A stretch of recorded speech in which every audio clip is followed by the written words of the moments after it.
It can be rough grinding through the early game if you don't have any good dragons. Sometimes a dragon you thought would carry you to the end doesn't quite cut it after a certain point. Well, if this sounds familiar, then look no further as I bring to you today the top 7 best dragons in Summon Dragons 2. But first, let's go ahead and knock out a couple honorable mentions. Greed almost made the list as he is a very effective support. You will often see him assisting top level players on their PvP defenses. He does a little bit of everything with CC shields and an explosive AoE, and he's tanky to boot, but I feel like he has more niche uses than the others that made it onto the list. And the second honorable mention is Umbriel. It's always cool having an assassin that jumps into the enemy's back line, but not every game is so friendly to that idea. As cool as that is, it's not every fight you want him doing this, so he can be a bit hit or miss. Which leads us to the first dragon on this list. I'm knocking out an obvious one, Phoenix. You'll see this guy in almost every single team. He's the epitome of a good support. He has a lot of heals over time and his talents let him AoE heal, plus a good old 40% defense buff for 2 of your teammates. So yeah,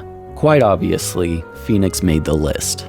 Next up is a big hitter, the Lord of Dreams, Calypso. This is the classic idle RPG mage with a 1000% multiplier, but that clearly wasn't enough because we had to make it spammable with an increasing attack speed buff, allowing for maximum ultimate casts. He does more and more damage against the same target and probably will end up dealing the highest damage number we will see in this game, at least in terms of S-rank dragons. After reaching maximum attack speed, he transforms his auto attack into an upgraded torrent strike, and you really just can't go wrong with this dragon. If you've been lacking in damage and you add this guy on your bench, well, there you go. Next is an essential dragon usable for all content in the game, RNGesus. RNGesus floods the field with little helpers, practically doubling the targets for your enemies to deal with. And they're not just a gimmick. These things absolutely shred. Not only do they shred RNGesus to the top of the damage meter, but they shred the enemy's defenses, causing them to take extra damage.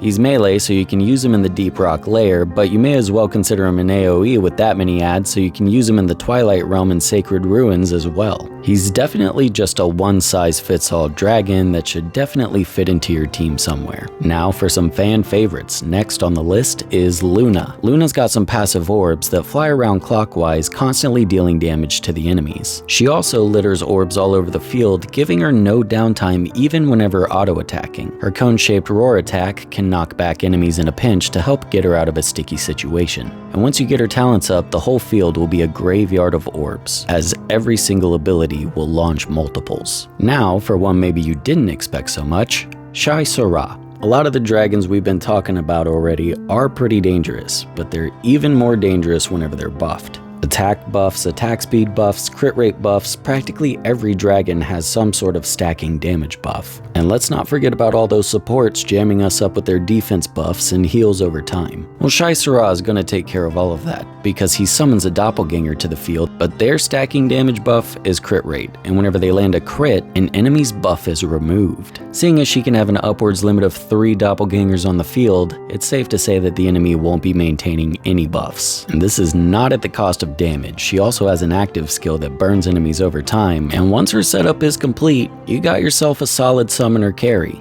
And this next slot is actually a two-way tie between Rinka and Zelos. Both of these dragons are excellent choices of carry, however one is physical and one is magic. Rinka's shtick is she can essentially launch 10 balls of magic damage at the enemy at once, and Zelos throws an exploding flame that bounces from enemy to enemy. Rinka's got a big AoE, Zelos has a big AoE. Rinka has a stacking skill damage buff, Zelos has a stacking attack percent buff. But rest assured, no matter who you pick, I've selected both of these two because of their compatibility with buffers. And we all know that that skill damage is going to benefit from an attack buff. So if you're trying to get a good DPS, either of them is a solid choice and they will serve you well. Which leads us to number 1 on the list, Achilles. So here, you take every dragon we just reviewed on this list, you shove them all into one dragon, and that's Achilles. Achilles is another summoner, so already we got a clone doing extra damage for us on the field. Thing is, whenever this clone attacks, Achilles actually gets a little bit of a heal from it. With a 40% attack speed buff and the attack speed dragon trainer, you know where this is going. He may start off a tad slow, but once Achilles gets going, there is literally no stopping him. Having 3 or 4 Achilles on the field with maximum attack speed means that your damage meter is about to be skyrocketing. He's got a couple of AoE abilities too that deal damage over time, and the best thing of all is even if your entire team gets wiped but a clone survives, it can win the match for you. There's countless times that my Achilles self-healed more than the support healed, and he just ended up carrying the entire stage by himself. If you want a couple of these, go ahead and set them to your pity, and congratulations, you're on the fast track to the end game. And those are my top 7 S-rank dragons on Summon Dragons 2. If there's a dragon you thought should have made the list, let us know why in a comment. Thanks so much for watching. If you like this video, feel free to subscribe, but other than that, y'all, that's gonna do it for me today, and I'll see y'all later. Bye.